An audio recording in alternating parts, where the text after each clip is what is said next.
Hey, I'm Jason Metz, CEO of Brand Influencers, and these are my thoughts.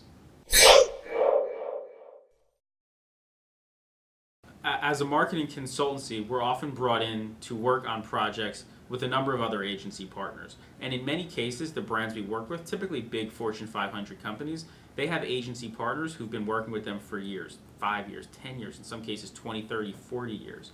And that's great. There's definitely something to be said for long-term relationships, especially when you really get to know one another and the agency gets to understand who is this brand, how do they want to behave, who are they trying to reach, and so on and so forth.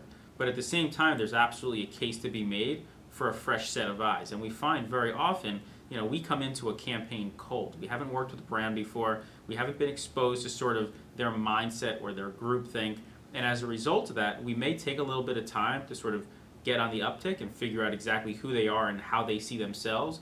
But on the bright side, we're able to bring in a fresh set of ideas and concepts that for whatever reason their other agency partners have not thought about yet. And for the most part, it's because they're just so far in it, they can't really think outside the box. So I think more and more in the marketing and advertising space, you're going to see small upstart agencies who don't have an existing relationship with a brand come front and center when it comes time to build smart, creative marketing campaigns because they bring with them sort of the eyes and ears and passions of the consumer, whereas the traditional sort of existing agency partners, they're all about the brand and what that brand has always wanted to say to the marketplace.